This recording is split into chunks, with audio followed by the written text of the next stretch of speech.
Bismillahirrahmanirrahim. Assalamualaikum warahmatullahi wabarakatuh. Alhamdulillah hamdan katsiran thayyiban barakan fi kama yuhibbu rabbuna wa yardah. Asyhadu an la ilaha illallah wa asyhadu anna Muhammadan abduhu wa rasuluhu amma ba'd. Baik, akibat fillah azani Allah wa ikum jami'an. Langsung saja saya singkat ya. Ini pertemuan perdana, pertemuan pertama kali dan ini muqaddimah. Akan diadakan acara di sini pelatihan bela diri untuk anak-anak dan sebenarnya ini untuk seluruh kaum muslimin seharusnya. Dan itu sudah ada yang pakai celananya itu. Dari siapa itu? Apa tadi? Banyak dulu. Banyak lewat. Belum saya TV. Nusa TV. Coba pukul. Situ. Bilang sih. Iya. Pukul. Miras yang aja. Kan kepala nunduk kan? Ustaz Abi. Api. Api itu dulu. Maka harus dilihat. Ini saya juga. Api kan?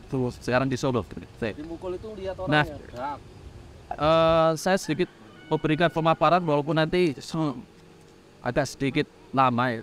Ini ada prinsip-prinsip tentang bela diri yang kita kenalkan di sini adalah bela diri kungfu muslim sebenarnya. Yaitu kalau nanti melihat di situ sebanyak itu, tapi mohon maaf ya istilahnya kalau kata para ulama la ta'khudil Qur'ana min mushafi wa la ta'khudil ilma min suhufi. Enggak boleh belajar itu otodidak, enggak boleh. Belajar itu harus ketemu guru. Dan saya katakan nanti kalau pengen lihat di situs-situs internet semuanya bohong. Semuanya bohong. Tidak ada yang benar sama sekali. Yaitu apa tentang bela diri kungfu muslim ini. Dan sebenarnya bela diri ini sudah hasanah ini sudah ada semenjak dari sahabat tabi'in, kemudian atba'ut tabi'in sampai orang-orang sunnah yang setelahnya. Dan intinya sedikit saya akan memberikan pemaparan tentang prinsip bela diri Islami. Prinsip bela diri Islami itu jelas tujuannya karena Allah Subhanahu wa taala dan bukan cuma sekedar bela diri tapi bela din.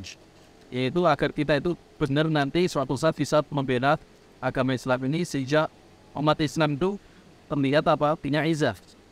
Kata Allah Subhanahu wa taala, sifatnya orang beriman itu asyidda 'alal kufari wa ruhama bainahum. Itu ketika sama orang kafir, dia punya prinsip, punya pembatas, syiddah. Kemudian sesama kaum muslimin saling merahmati. Inilah prinsip orang Islam seharusnya seperti ini.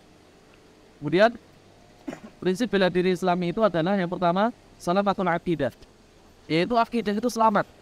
Baik nanti dari jurus, gerakan dan sebagainya, gerakan itu semuanya harus selamat dari akidah. Karena banyak sekarang hari ini orang yang belajar bela diri jarang memperhatikan perkara ini. Padahal ini perkara yang sangat urgent, perkara yang pokok masalah akidah itu. Karena dalam kaidah agama ini disebutkan salamatul insan fi salamatil iman. Selamatnya manusia itu tergantung dari selamatnya masalah bab iman, bab akidah. Hatta masalah bela diri banyak yang akidahnya salah. Contohnya apa? Mohon maaf. Sekarang orang yang memelihara tenaga dalam dan sebagainya. Orang seperti itu akidahnya selamat? Ya kita katakan tidak. Akidahnya salah, melenceng. Karena dia, ya istilahnya apa ya? Pengen kebal tenaga dalam. Gak ada Islam kebal tenaga dalam, gak ada. Karena Rasulullah sendiri, mohon maaf, giginya patah. Khalid bin Walid sendiri, para sahabat dulu tercapek-capek oleh pedang dan sebagainya. Gak ada kekebalan di dalam Islam. Hatta mohon maaf nanti perinciannya masuk ke tafsirnya masalah jurus, masalah gerakan jurus dan sebagainya. Itu pun akidah harus benar-benar selamat, nggak boleh akidahnya rusak. Contoh mohon maaf. Ada beberapa gerakan yang di situ gerakannya orang-orang musyrikin, yang mana orang Islam nggak boleh dong mempelajari gerakan-gerakan orang musyrik. Contoh apa? Pengen tarung harus sesembahan terlebih dahulu seperti ini. Enggak boleh apa tadi? Ya mungkin kalau gerakan-gerakan yang lain boleh. Pengen pakai bela diri itu boleh, tapi tolong gerakan-gerakan seperti ini harus dihindari dan dihilangkan. Contoh seperti ini. Ini kan gerakan-gerakan apa? Penyembah berhala kan? Gak boleh di dalam Islam. Mau seperti ini, mau menundukkan, menundukkan gerakan kepala di hadapan makhluk boleh atau tidak? Itu menundukkan di hadapan makhluk boleh atau tidak? Boleh. Makanya lebih lengkap. Nah, prinsip bela diri Islam itu seperti ini. Itu apa? Pertama apa tadi? Selamat. Selamat apa tadi? Akidah. Akidahnya selamat. Bacaan-bacaan tertentu, wirid-wirid tertentu, tidak boleh. Kalau itu tidak disyaratkan oleh Islam, Islam nggak mengatur, nggak boleh. pengen kebal, pengen tunjukannya kuat, harus inasannya akawal abatal. Sejak kapan inasannya akawal abatal digunakan untuk manjak kuat? Gak ada sama sekali. Ini tolong dibuktikan. Cara perkara yang salah, prinsip, akidah, maka kita harus greget. Harus apa? Harus greget. Nggak boleh. Bukan cuma greget masalah ininya, nonjok pukul gak boleh. Tapi masalah ini prinsip harus dilakukan. Karena ini akan merusak. Lihatlah para sahabat zaman dulu, perang Hudain. Perang Hudain, sahabat lebih banyak daripada musuhnya. Yaitu musuh Islam cuma sedikit. Para sahabat lebih banyak jumlahnya. Tapi apa? Sahabat kalah. Para sahabat kalah. Disebabkan apa? Ada rasa sombong. Bukan, ya, istilahnya rasa besar diri. Lihat, musuh kita dikit, kita banyak. Tapi apa? Allah Subhanahu wa Ta'ala memberikan pelajaran. Satu dosa bisa menyebabkan kekalahan. Nah, apalagi kalau kita merusak masalah kita. Jangan harap kita akan menang sama orang kufar nanti kalau jihad. Atau ketika ada masa jihad. Kalau kita sendiri apa? Salah di dalam masalah prinsip. Kedua, prinsip bela diri Islamnya adalah selamat dari yang namanya sunnah. Itu perkara-perkara bid'ah dan sebagainya yang tidak boleh di dalam Islam. Ada zikir-zikir tertentu, kemudian ada amalan-amalan tertentu, harus puasa, rutin puasa ini. Karena itu tidak ada ajarannya sama sekali. Kalaupun itu ada, Rasulullah pertama kali mengamalkan. Dan sahabat pertama kali mengamalkan. Tapi ini, karena Rasulullah tidak mengamalkan, para sahabat tidak mengamalkan, tidak boleh. Ketiga, prinsip bela diri Islamnya adalah tidak merubah kodrat. Ingat, kodrat pun juga sama. Nanti saya minta dicocokkan dengan ilmu kedokteran Pak Dokter. Kodrat itu harus apa? Kodratnya kanan ya kanan, kodratnya kiri ya kiri. Iya kan? Kita kan nggak boleh makan dengan tangan kiri. Cebok dengan tangan kanan nggak boleh. Ini masalah kodrat. Allah menciptakan kanan ya sunatnya kanan, kiri ya sunatnya kiri. Nggak boleh dicampur-campur. Maksudnya apa? Nanti ketika dalam gerakan senam pun juga sama. Ketika dapat pukulan kiri, ya nagas ya kiri, mendang pun kiri. Perhatikan, cek sendiri yuk. Maka nggak boleh memaksakan seperti ini. Lurus satu Gitu loh. titik. Kalau di dalam ilmu kesehatan, ilmu ruman, Ibnu Qayyim menjelaskan ini akan terjadi beberapa kerusakan, terjadi penyakit saraf dan sebagainya. Ya nanti dokter yang bisa menjelaskan itu. Ya karena kanan kiri. Maka nggak boleh memaksakan dipukul kiri, memaksakan pakai kanan. Satu, ini gak efektif. Kedua, kejauhan. Habis berapa detik itu waktu. Beda dengan kita seperti ini. Dan sebagainya. Ini contoh, permisalan contoh. Nah, demikian juga gerakan dan sebagainya. Nanti ketika berjurus itu panjang, masih lama. Masih lama. Maka kanan ya kanan, kiri ya kiri. Ini kodrat. Kemudian ini kodrat yang secara rinci. Kodrat yang secara umum, ya perempuan ada porsinya perempuan, laki-laki ada porsinya laki-laki. Gak boleh dicampur. Makanya Islam melarang ikhtilaf, yaitu percampuran laki-laki perempuan dalam satu sasana bareng gak boleh.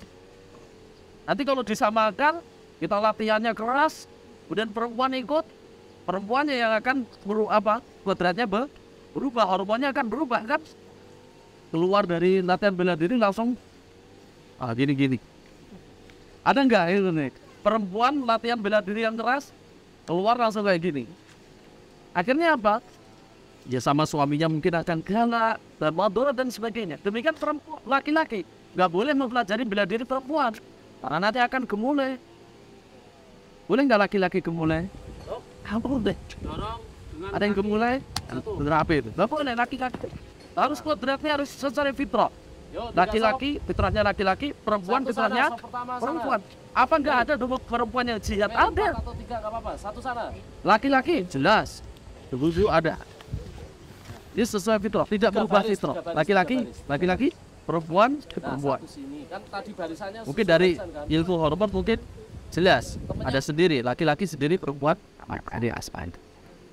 Jadi yang ke berapa tadi? Ketiga. Selamat akidah, selamat apa? Sunnah, kemudian selamat fitrah. Yang keempat adalah tidak mencacati di hari tua ataupun sekarang, yaitu zalim, berbuat madharat. Contoh, seandainya kita pengen mencoba teman kita, nggak boleh kita saling pengen mengalahkan temannya, pengen menghancurkan temannya. Ini kan sesama muslim. Gak boleh saling menghancurkan, saling menjatuhkan, gak boleh. Kalaupun pengen berlatih seininya saja, sekekuatannya, seporsinya. Oh, kalau gak boleh dihancurkan. Apa yang akan timbul kalau kita saling mengalahkan? Pertama, yang menang akan sombong. Kedua, yang kalah akan pengen balas dendam. Dan ini pernah disyaratkan Rasulullah pernah mengatakan, idal taqul muslimani bi sayfihima wal qatilu wal maqtulu finnar. Apabila ada dua orang yang saling berantem, kemudian salah satu mati, maka yang membunuh di neraka, yang dibunuh juga di neraka. Padahal sesama muslim saling berantem, maka yang membunuh di neraka, yang dibunuh juga di neraka. Maka Rasulullah ditanya sahabatnya, Rasulullah, kalau pembunuh jelas dia dosa besar di neraka, maka bagaimana yang kalah? Kenapa kok dia dikatakan di neraka? Li'annahu kana harisan ala qatli sahibi. Karena yang kalah itu sebenarnya juga pengen mengalahkan yang menang, cuma dia takdirnya kalah. Nah ini tolong diperhatikan. Maka kita tidak boleh mendolimi diri sendiri. Contoh mendolimi diri sendiri, memukul benda keras. Kemudian apa? Terjadi kerusakan di tubuh kita, kecacatan dan sebagainya. Ini nggak boleh. Harus sesuai dengan porsinya. Porsi anak-anak, bapak-bapak yang lebih tua ada sendiri. Karena kita melihat dulu para sahabat pun juga seperti itu. Yang tua ahli perang, yang muda juga ahli perang. Ada porsinya masing-masing. Kayak ini mukadimah dari saya.